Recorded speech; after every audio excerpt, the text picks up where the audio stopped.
الحمد لله الحمد لله نحمده ونستعينه ونستغفره ونؤمن به ونتوكل عليه ونعوذ بالله من شرور أنفسنا ومن سيئات أعمالنا من يهده الله فلا مضل له ومن يضلله فلا هادي له ونشهد أن لا إله إلا الله ونشهد أن محمدًا عبده ورسوله أما بعد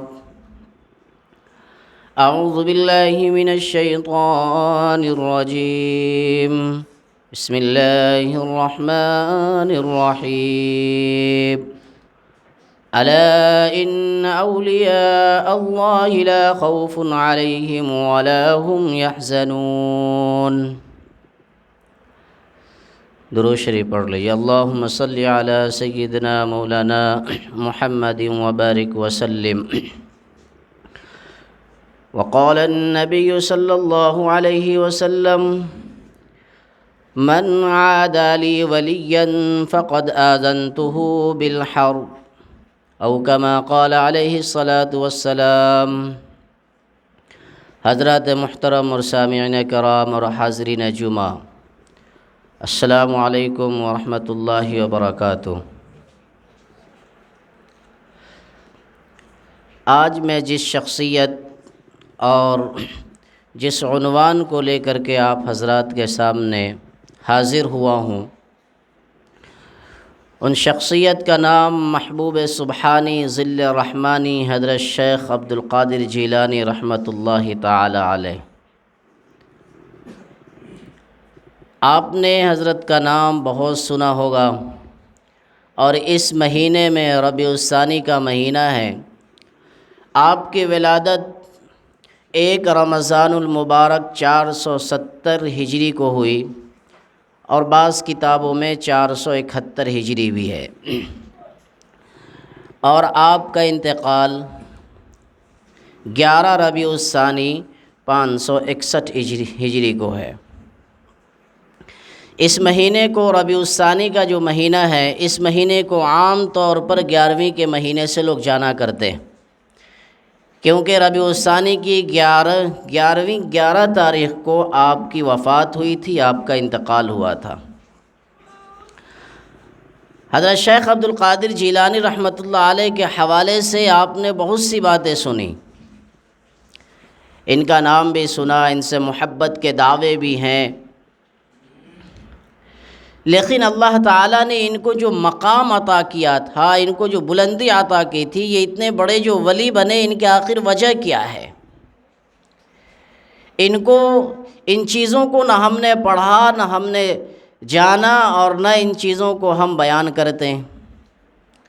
ہم صرف حضرت کے کرامات وغیرہ سب لے کر کے سنتے ہیں اور بولتے ہیں، حضرت کے فلاں کرامات ہیں، فلاں کرامت ہے، فلاں کرامت ہے۔ اس میں کوئی شک نہیں ہے کہ حضرت شیخ عبدالقادر جیلانی رحمۃ اللہ علیہ کی کرامات بہت سارے ہیں، بہت سی کرامتیں ہیں، لیکن اس سے بڑی اور کیا کرامت ہوگی کہ آپ کی پوری زندگی اٹھنا بیٹھنا، کھانا پینا، چلنا پھرنا، گھر کے معاملات ہو، باہر کے معاملات ہو، مسجد کے معاملات ہو، دوستوں کے معاملات ہو، پڑھنے اور پڑھانے کے معاملات ہو، ساری زندگی آپ کی سنت کے تابع اور رسول اللہ کے فرمان کے مطابق گزری ہے۔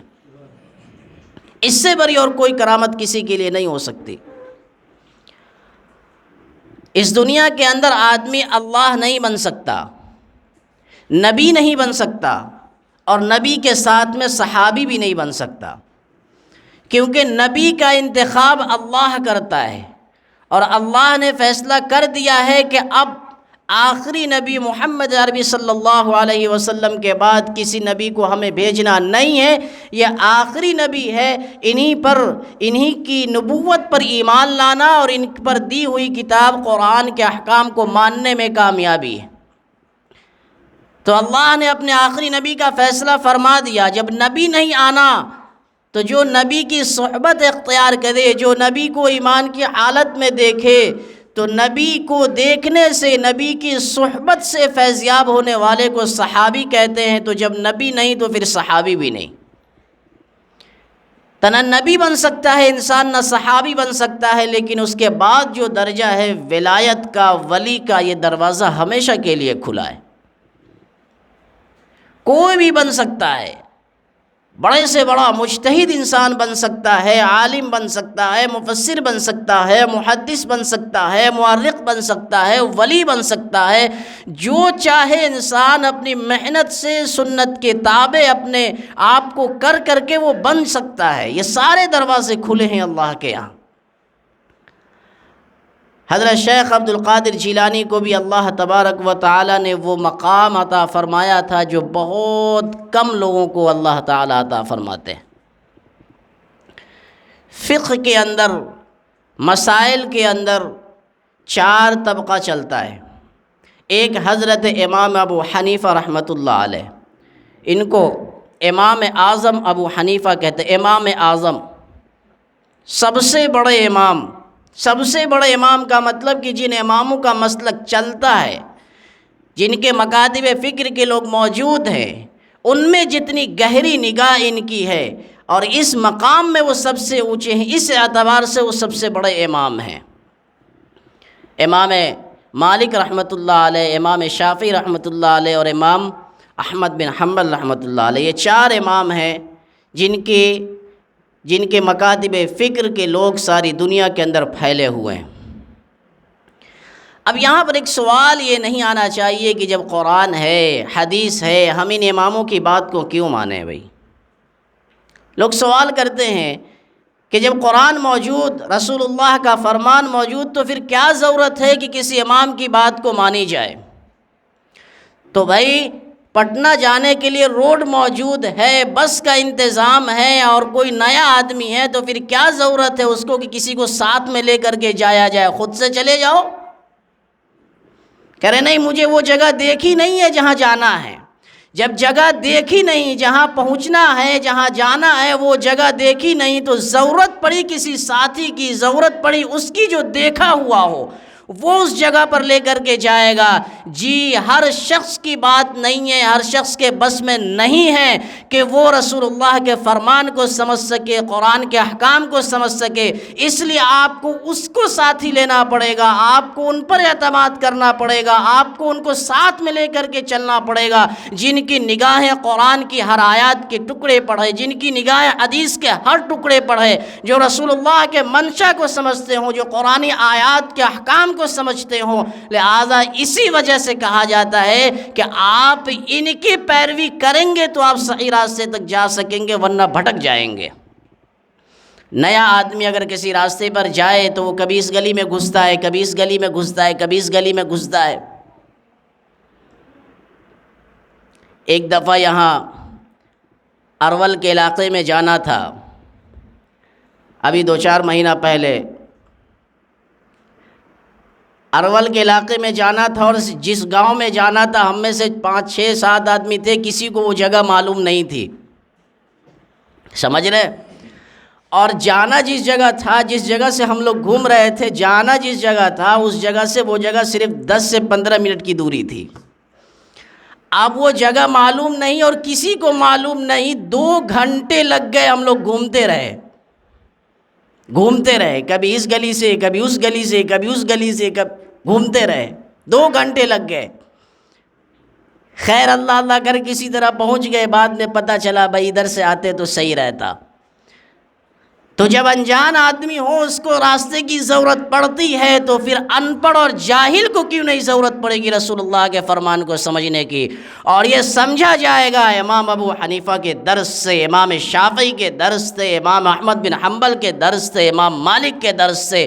اپنا دماغ لگاؤ گے تو پھر گھومتے رہو گے، اور پھر ایک وقت ایسا آئے گا جو کہو گے چھوڑو اسلام، چھوڑو، یہ تو بہت ایسا مذہب ہے، ویسا مذہب ہے۔ جب اپنا دماغ لگائیں گے تو ایسا ہی ہوگا۔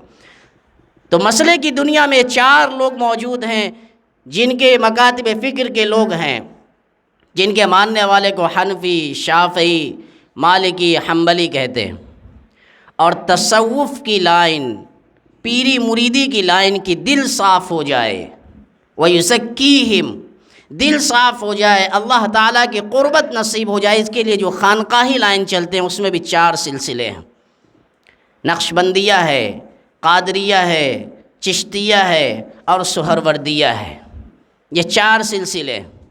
ان 4 سلسلے میں جو قادریہ سلسلہ ہے، یہ سلسلہ حضرت شیخ عبد القادر جیلانی رحمۃ اللہ علیہ سے چلا ہے۔ یہ دین سے کوئی الگ چیز نہیں ہے، ہر چیز کو آپ دین سے الگ نہ سمجھے، یہ وہی ہے جو دین تک پہنچانے کا راستہ ہے، جو اللہ تک پہنچانے کا راستہ ہے۔ تو حضرت شیخ عبد القادر جیلانی رحمۃ اللہ علیہ بھی تصوف کی دنیا میں امام اعظم مانے جاتے ہیں، ولایت کی دنیا میں امام اعظم مانے جاتے ہیں، اور قادریہ سلسلہ حضرت شیخ سے ہی چلا ہے اور وہیں تک جا کر کے ملتا ہے۔ اللہ تعالیٰ نے ان کو مقام کیوں اتنا عطا کیا تھا؟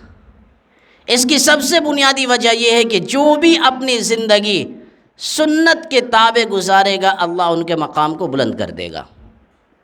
سب سے بڑی وجہ یہ، اپنے خواہشات کو مٹا دے، اپنے آپ کو فنا کر دے، سب چیز اللہ کے لیے کر دے، اللہ اس کے لیے ہو جائے گا۔ من کان للہ کان اللہ لہ، جو اللہ کے لیے ہو گیا اللہ اس کے لیے ہو گیا۔ حضرت شیخ کی کرامات عجیب عجیب بیان کیے جاتے ہیں، ہم ان کرامتوں پر نہیں جاتے، ہم 2-3 چیزیں آپ کے سامنے بطور مثال پیش کرتے ہیں۔ ہم نے اور آپ نے صرف یہ جانا کہ وہ بہت بڑے ولی تھے، لیکن بہت بڑے ولی ہونے کے ساتھ ساتھ وہ بہت بڑے علم کے مضبوط آدمی بھی تھے، بہت بڑے علمی آدمی بھی تھے۔ آپ کو ایک مثال سناؤں، ایک واقعہ۔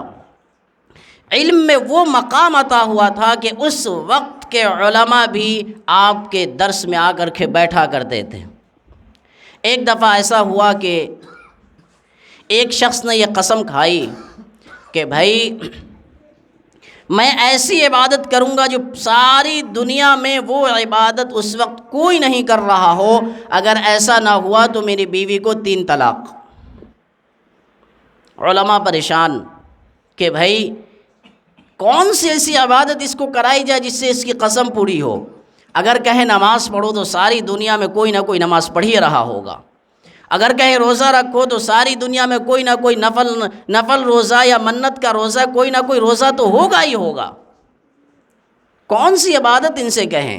اگر کہیں قرآن پڑھنے کے لیے تو کوئی نہ کوئی قرآن پڑھ ہی رہا ہوگا ساری دنیا کے اندر۔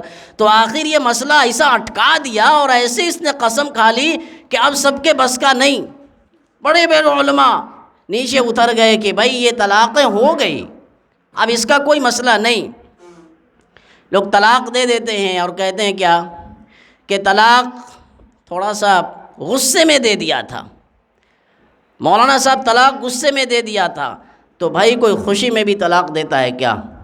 کوئی کہتا ہے بیگم آج میں تم سے بہت خوش ہوں، میں تم کو 3 طلاق دے رہا ہوں، ایسے بھی ہوتا ہے کیا؟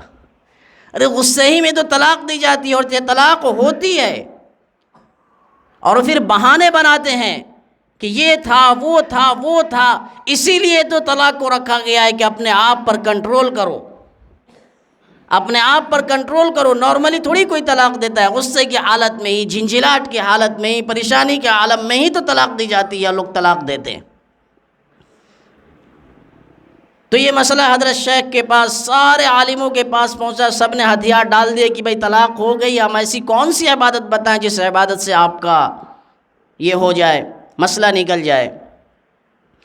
یہ مسئلہ حضرت شیخ عبد القادر جیلانی رحمۃ اللہ علیہ کے مقدمے میں پہنچا، یہ مقدمہ پہنچا آپ کے دربار میں، آپ نے کہا کہ مطاف خالی کر دو، فوراً حکم دیا کہ مطاف خالی کر دو اور طواف کے لیے سب کو روک دو اور اس کو طواف کرواؤ، کیونکہ طواف بھی عبادت ہے اور ساری دنیا میں طواف صرف خانہ کعبہ کا ہوگا اور خانہ کعبہ ایک ہی جگہ ہے ہی ہے، لہٰذا یہ جب اکیلے عبادت کرے گا ساری دنیا میں کوئی وہ عبادت نہیں کر رہا ہوگا۔ اور اس طریقے سے ان کا مسئلہ حل کیا گیا۔ کتنا علمی اور کتنا علم ان کا مضبوط تھا اور کتنی دوراندیشی تھی ان کی۔ یہ تو علمی حالات ہوئے۔ اسی طریقے سے حضرت کا تصوف میں بھی بہت بڑا مقام تھا، ولایت میں بھی بہت اونچا مقام تھا۔ ایک دفعہ آپ بیٹھے ہوئے تھے کہ اچانک ایک اندھیرا سا چھایا پورا، آواز آتی ہے کہ عبد القادر جیلانی تمہاری عبادت سے ہم خوش ہو گئے، تمہارے روزے سے ہم خوش ہو گئے، تمہاری نمازوں سے خوش ہو گئے، تمہاری ساری چیزیں تمہارے اوپر حدود ختم کر دیے گئے، سارے حدودیں ختم کر دی گئی، لہٰذا تمہارے اوپر نماز بھی معاف ہے، روزے بھی معاف ہے، حج بھی معاف ہے، زکوٰۃ بھی معاف ہے، جتنی بھی شریعت کے احکام تھے وہ سارے کے سارے تمہارے اوپر معاف کر دیے گئے۔ حضرت شیخ نے جب یہ سنا تو سوچا کہ معاف کر دیے گئے، ہم لوگ ہوتے تو بہت خوش ہو گئے، چلو ایسے بھی نماز نہیں پڑھتے، اور اوپر سے پروانہ مل گیا، تھوڑا سا اور چھٹی ہو گئی، سخت گرمی ہو جائے تو روزے کا بہانہ ڈھونڈتے ہیں، مولوی صاحب ایسے ہے ویسے ہے، کوئی گنجائش نکال دیجئے کہ روزہ سے بچ جائے۔ اصل یہ خواہشات کی اتباع ہے، کوئی گنجائش نکل جائے کہ روزہ سے بچ جائے۔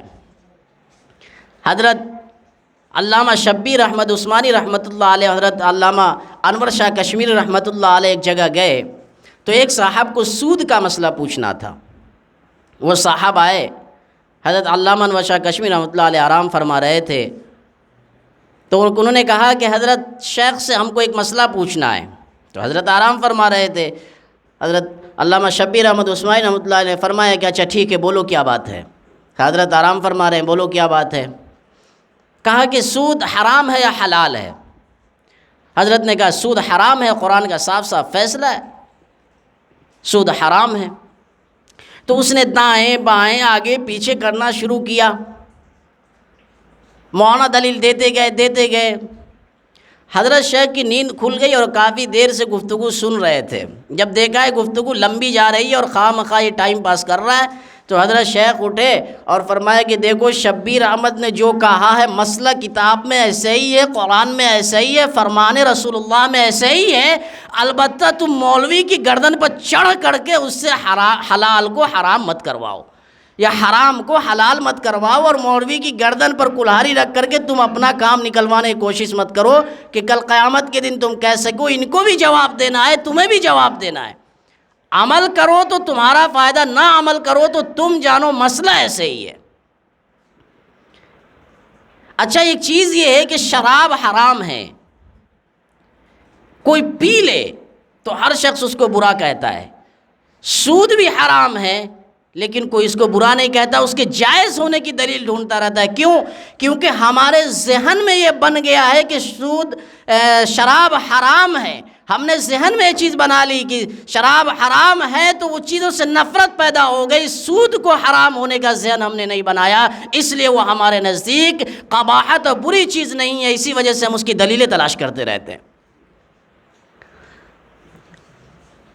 تو حضرت شیخ کے پاس بھی شیطان نے ایسے ہی حلیہ میں آواز لگائی کہ تمہارے اوپر سب چیز معاف، نہ نماز کرنی ہے، نہ روزے کرنے ہیں، نہ زکوٰۃ دینے ہیں، نہ حج کرنے، سارے اسلام کے حدود اور قیود اور شرائط آپ سے ختم کر دیے گئے۔ مقام تھا، پہنچا ہوا مقام تھا، حضرت نے فرمایا دور ہو جاؤ مردود، دور ہو جاؤ مردود۔ جب نبی سے نماز معاف نہیں، نبی سے روزہ معاف نہیں، نبی سے شریعت کے احکام معاف نہیں، تو ہم اس نبی کی امت ہیں اور اسی کے کہے ہوئے پر چل کر کے ہم کو یہ مقام ملا ہے، تو ہم سے نماز معاف کیسے ہو جائے گی؟ ہم سے زکوٰۃ معاف کیسے ہو جائے گی؟ ہم سے احکام شریعت ختم کیسے ہو جائے گا؟ آج بھی لوگ ایسی تقریریں آپ نے سنی ہوگی کہ قبر کے اندر فرشتے سوال نہیں کریں گے۔ حضرت شیخ سے قبر میں سوال کرنے آئے فرشتے، تو حضرت شیخ نے فرمایا، فرشتے نے کہا مر ربک، تمہارا رب کون ہے؟ تو کہنے لگے فرشتے تم کو آداب معلوم نہیں کہ کیسے آیا جاتا ہے؟ تم کو آداب معلوم نہیں؟ تو فرشتے نے کہا غلطی ہو گئی، فرشتے نے کہا غلطی ہو گئی۔ یہ کیا؟ اچھا پہلے تم مجھ سے سوال کرنے کے بجائے پہلے تم اب میرے سوال کا جواب دو، میرے سوال کا جواب دو۔ بولے کیا سوال ہے آپ کا؟ تو اچھا یہ بتاؤ کہ جب اللہ تعالیٰ نے دنیا بنانے کا ارادہ کیا، انسانوں کو پیدا کرنے کا ارادہ کیا، تمہارے سامنے بات رکھی کہ میں ایک انسان کو پیدا کرنے والا ہوں، تو تم نے مشورہ کیسا دیا کہ مت پیدا کیجئے؟ نحن نسبحک ونقدس لک، ہم تو آپ کی عبادت کے لیے، آپ کی تقدیس کے لیے، آپ کی تحمید کے لیے، تسبیح بیان کرنے کے لیے ہے ہی، تم نے اللہ کو کیسے مشورہ دیا؟ فرشتے نے کہا کہ حضور اس جگہ صرف ہم ہی اکیلے تھوڑی تھے، سارے فرشتے نہ تھے؟ جب سارے فرشتے تھے تو ٹھیک ہے، سب کو بلا لاؤ۔ سب کو بلا لائے۔ اب حضرت شیخ نے سوال دہرایا کہ اچھا ایسا کیوں کیا تھا؟ جواب کسی فرشتے کے پاس نہیں، کسی فرشتے کے پاس جواب نہیں۔ تو فرشتوں نے کہا یا اللہ، یہ عبد القادر صاحب نے ہمیں پھنسا دیا ہے، آپ اپنی رحمت سے بچا لیجئے، آپ ان سے کہہ دیجئے کہ ہمارے اوپر سوال کو آسان کر دیں، ہم ان کی سوال کے جواب سے نکل جائیں۔ اللہ تعالیٰ فرماتے ہیں عبد القادر تھوڑا اس کو ڈھیلائی کر دو، ان کے سوال کے جواب کو تم معاف کر دو۔ حضرت عبد القادر جیلانی رحمۃ اللہ علیہ فرمانے لگے اچھا چلو، اللہ تعالیٰ نے کہہ دیا ہے میں تمہاری ساری چیزوں کو معاف کرتا ہوں، تمہارے سوال کے جواب کو ختم کرتا ہوں، لیکن تم ایک بات یاد رکھنا اور اچھی طریقے سے یاد رکھنا، وہ بات یہ ہے کہ کوئی بھی قبر میں میرا چاہنے والا اگر آ جائے تو تم سوال کر کے اس کو پریشان نہ کرنا۔ یہ خرافات سب اسٹیج سے بکے جاتے ہیں، یہ خرافات اسٹیج سے بکے جاتے ہیں۔ کیا قبر کا سوال کسی سے ختم ہو گیا ہے؟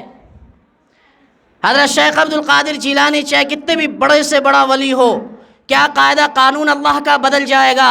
کیا حدیث کے اندر یہ بیان نہیں ہوا من ربک، تمہارا رب کون ہے، تمہارا دین کیا ہے، تمہارا اسلام کیا ہے، تمہارا نبی کون ہے؟ کیا یہ سوالات نہیں کیے جائیں گے؟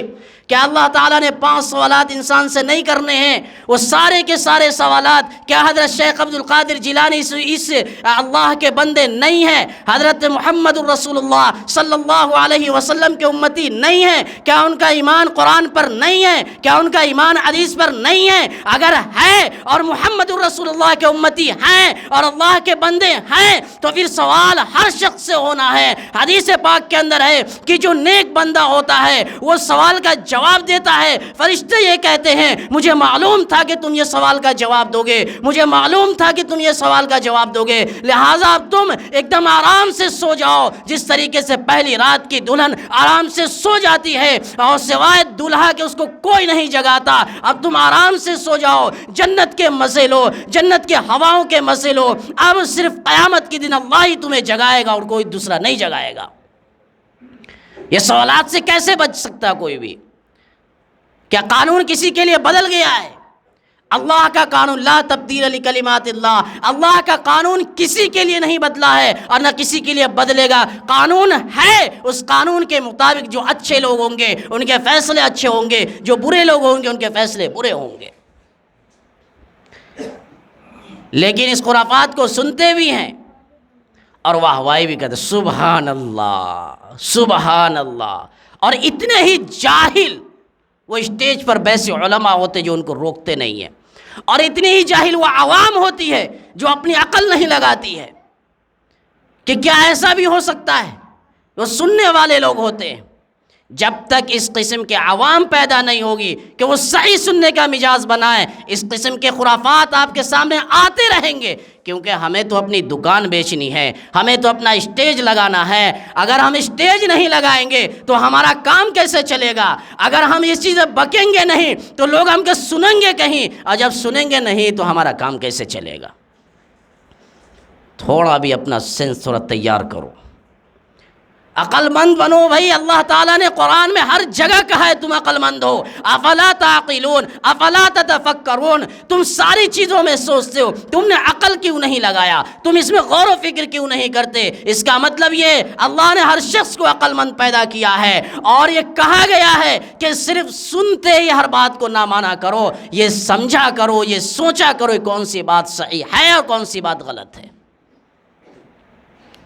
اللہ نے حکم بیان کیا تو یا اولی الالباب یا اولی الابصار، اس قسم کے الفاظ استعمال کیے کہ اے عقل مند لوگوں۔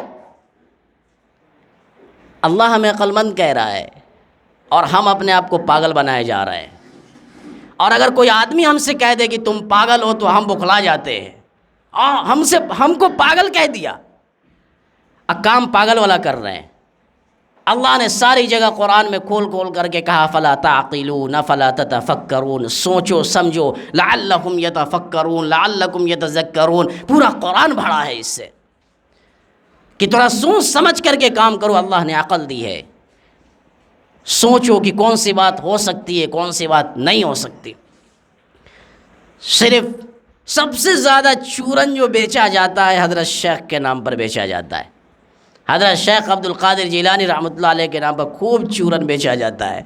ایک واقعہ سنائے، اور ایک واقعہ سنا کر کے میں اپنی بات ختم کروں گا۔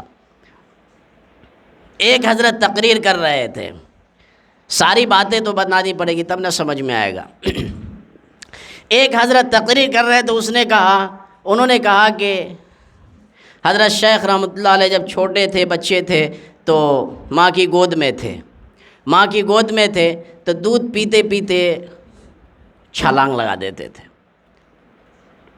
جوانی کے عالم میں ماں نے ان سے پوچھا کہ بیٹے ایک بات یہ بتاؤ کہ جب تم چھوٹے تھے، بچے تھے، تو تم دودھ پیتے پیتے کہاں چلے جاتے تھے؟ تو کہا کہ تم کو معلوم نہیں ہے کہاں جاتے تھے؟ بولا نہیں، بولا ہم سورج میں چلے جاتے تھے۔ جیسے آج کل بہت سے حضرات ہیں، ان سے پوچھو نماز پڑھی ہے آپ نے، جو زیادہ اللہ والے ہیں، نماز پڑھی ہے آپ نے؟ ہم لوگ مدینے میں نماز پڑھتے ہیں، وہ یہاں نماز نہیں، وہ ڈائریکٹ مدینے میں جا کے نماز پڑھتے ہیں۔ تو کہاں چلے جاتے تھے؟ بولو چھلانگ لگا کے ہم سورج میں چلے جاتے تھے۔ اچھا سورج میں چلے جاتے تھے، تو اب جا سکتے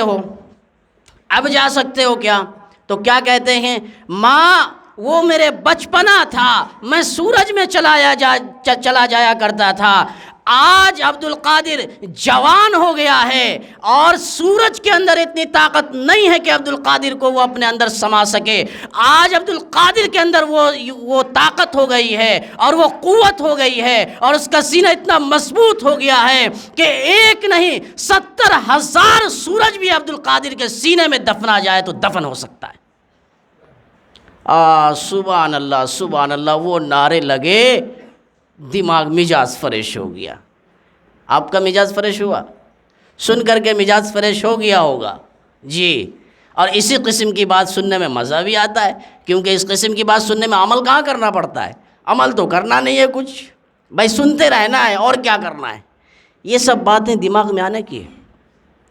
کتنا بڑا بھی اللہ کا ولی ہو سورج میں چلا جائے گا۔ آج تک آپ نے سنا ہے کسی حضرت ابوبکر سے بھی ولی کوئی بڑا ولی ہے؟ اس کائنات کے اندر اللہ کے رسول صلی اللہ علیہ وسلم کے بعد اگر سب سے بڑا افضل البشر کوئی ہے، اللہ کے رسول صلی اللہ علیہ وسلم کے بعد اگر کسی کا درجہ ہے امتی میں، وہ حضرت ابوبکر صدیق رضی اللہ تعالی عنہ ہے۔ ان سے وہ تو سورج میں نہیں گئے، حضرت عمر تو سورج میں نہیں گئے، حضرت عثمان سورج میں نہیں گئے، حضرت علی سورج میں نہیں گئے، لیکن اس قسم کی باتیں اور کر کے عوام کے ذہن کو پورا اس قسم خراب کر دیا گیا ہے کہ جو اصل حقیقت تھی اس کو ختم کر دیا گیا۔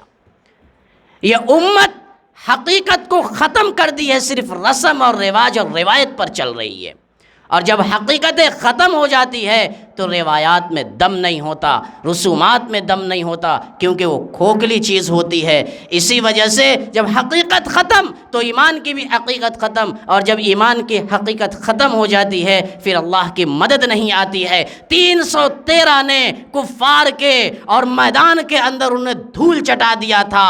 آج 50 سے زائد مسلم ممالک ہیں، لیکن کچھ فلسطینیوں کا نہیں ہونے پا رہا ہے، بلکہ غیر ملکوں میں جتنا ان کے خلاف ان کے سپورٹ میں احتجاج ہو رہا ہے، غیر ملکی لوگ جتنا اپنے درد کا احساس ان کے سامنے رکھ رہے ہیں، یہ عرب حکمراں اور عرب کے لوگ، یہ اللہ ان کو غیرت دے، اللہ ان کی ضمیر کو جگا دے۔ ان کے سروں میں جو جوئی نہیں رینگتا اور ان کی ضمیر نہیں جاگتی، یہ اتنے بڑے بے ضمیر لوگ ہیں عرب حکمراں۔ ایک نے بھی ابھی تک ایک نے بھی آواز نہیں اٹھائی اس کے لیے، صرف وہ کہہ رہے ہیں ہاں ایسا ہو جائے گا، دیکھو دیکھو تم مان جاؤ نا تو ہم ایسا کر دیں گے، تم مان جاؤ ایسا کر دیں گے، ہم صحیح کر رہے ایسا کر دیں گے. ہونے والا کچھ بھی نہیں، ہونے والا کچھ بھی نہیں. اللہ تعالیٰ جزائے خیر دے ان کو، ان کی مدد فرمائے، فلسطینیوں کی مسجد اقصیٰ کی حفاظت فرمائے. ان کے ایمان، ان کے بچوں کا جو ایمان جتنا مضبوط ہے، آج کے ولیوں کا بھی اتنا ایمان دوسری جگہوں کے لوگوں کا مضبوط نہیں ہوگا. اول قسم کے اول درجہ کے مسلمان آپ کو لگ رہا ہوگا دیکھنے میں کہ وہ شرٹ پہنتے ہیں، وہ پینٹ پہنتے ہیں، ان کے چہرے پر داڑھی نہیں ہے، لیکن ایمان کی حقیقت جو ان کے دلوں کے اندر ہے دوسرے ممالک کے اندر یہ چیزیں نہیں ہے. ان کا بچہ پیدا ہوتا ہے ایمانی حالت کو لے کر کے پیدا ہوتا ہے، اور یہی وہ بچے ہیں کہ اللہ دین کی خدمت اگر کسی سے لینا چاہے تو کسی کا محتاج نہیں ہے. آپ دیکھ لیجئے اسرائیل نے اپنی طاقت کا لوہا ساری دنیا پر منوا لیا، فلسطینیوں پر نہیں منوا سکے. ساری دنیا کے حکمراں کو اپنے قدموں میں جھکا لیا، فلسطینیوں کو نہیں جھکا سکے. ساری دنیا کے لوگوں کے سامنے اس نے اپنی طاقت کا لوہا منوایا ہے، لیکن فلسطینیوں کے سامنے وہ منوا نہ سکے، کیونکہ اس کے اندر ایمان کی حقیقت ہے. وہ یہ دیکھ رہا ہے کہ ہمارے اندر جو چیز ہے سامنے والا کھوکھلا ہے، ہم وہ چیز کر سکتے ہیں جو یہ نہیں کر سکتا. وہ ایمان کے بل پر ہے. آپ نے دیکھی ہوگی وہ ویڈیوز سب بھی کہ چھوٹے چھوٹے بچے ہیں، پورا یہاں سے وہاں تک قبر کھودی ہوئی ہے، چھوٹے چھوٹے بچے ہیں، اور وہ یہ کہہ رہے ہیں کہ کل ہم کو اس میں آنا ہے. خوب خوش ہو رہے ہیں، کھیل رہے ہیں، خوب خوش ہو رہے ہیں کہ ہم کو کل یہاں آنا ہے، یہ ہمارا قبر ہے، یہ قبر ہے. ایک شخص خوشی میں چاکلیٹ بانٹ رہا ہے. کیا بھائی؟ اللہ تعالیٰ نے میرے سارے خاندان کو مسجد اقصیٰ کی حفاظت کے لیے قبول کر لیا، سب کے سب شہید ہو گئے، اس لیے میں خوشی میں چاکلیٹ بانٹ رہا ہوں. کتنا بڑا دل ہوگا یار، کتنا ایمان مضبوط ہوگا.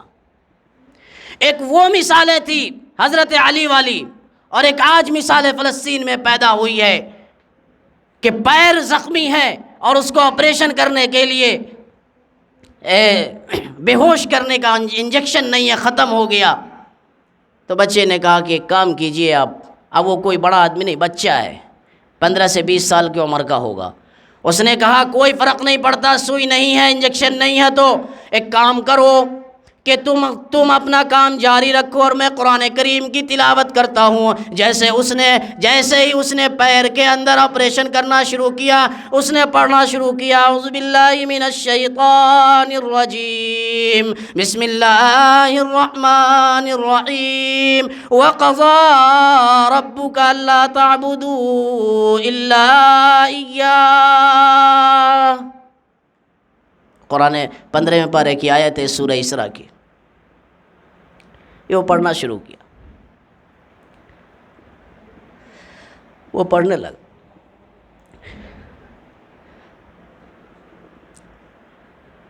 پڑھے وہ قرآن پڑھ رہے ہیں، ڈاکٹر آپریشن کر رہا ہے.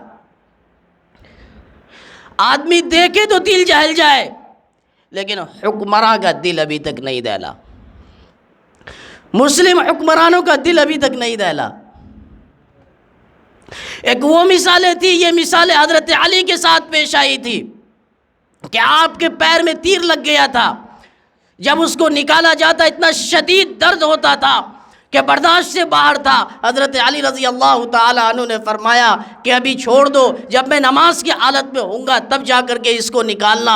جب حضرت علی نماز کی نیت باندھے تو اس تیر کو نکال لیا گیا، پتہ بھی نہیں چلا کہ تیر کیسے نکلا. ایک وہ مثالیں تھی حضرت علی کی، اور آج ایک فلسطین کا بچہ اس مثال کو ثابت کر کر کے دکھا دیا کہ واقعی میں اگر ایمان مضبوط ہو تو اس کو کیا کہتے ہیں. قرآن کی تلاوت ہو رہی ہے، اس کو آپریشن پتہ نہیں چل رہا، وہ اللہ کے کلام میں کھویا ہوا ہے، اس کو آپریشن پتہ نہیں چل رہا، اس کو فرق نہیں پڑتا کہ کون ہماری مدد کرتا ہے کون نہیں کرتا ہے. وہ اللہ کے بھروسے پر ہے، اور اتنا دن سے وہ ابھی تک ہے، اور وہ ہمیشہ اسی پر رہے گا. 70 سالوں سے وہ یہی تو کر رہے، اور کیا کر رہے؟ کس نے مدد کی ہے ان کی؟ وہ یہی کر رہے. ہم آپ ان کے لیے دعا کر سکتے، اور یہ دعا کرے کہ اللہ عرب کے حکمرانوں کے ضمیر کو جگا دے، عرب کے حکمرانوں کی ضمیر کو جگہ دے اللہ تعالیٰ، فلسطینیوں کے لیے، وہاں کے بچوں اور بچیوں کے لیے اللہ تعالیٰ کو انتظام فرما دے۔ اس دنیا کے اندر سب سے بڑا ظالم اگر مشہور ہوا تھا تو فرعون ہوا تھا نا۔ اگر فرعون سے بڑا ظالم اگر آپ کو دیکھنا ہے تو اسرائیل کو دیکھ لیجیے، کیونکہ فرعون نے صرف بچوں کو قتل کیا تھا، عورتوں کو قتل نہیں کیا تھا، اور بوڑھوں کو قتل نہیں کیا تھا، مریضوں کو قتل نہیں کیا تھا، بیماروں کو قتل نہیں کیا تھا، لیکن اسرائیل فوج سے نہیں لڑ سکا، آج تک ایک فوج کی وہ لاش نہیں گرا سکا ہے، لیکن بوڑھوں پر، بچوں پر، مریضوں پر دھڑا دھڑ ظلم کیا جا رہا ہے۔ یہ اس سے بھی بڑا فرعون ہے۔ اللہ تعالیٰ ان کی مدد فرمائے اور ہم سب کے اندر ایمانی حقیقت کو پیدا فرمائے۔ اللہ تعالیٰ ہم سب کو کہنے سننے زیادہ عمل کی توفیق عطا فرمائے۔ اللہ تعالیٰ دین کی صحیح سمجھ عطا فرمائے۔ جن کی سنتیں باقی ہیں وہ سنتیں پڑھ لیں، اور جو پڑھ چکے ہیں وہ درود شریف پڑھیں۔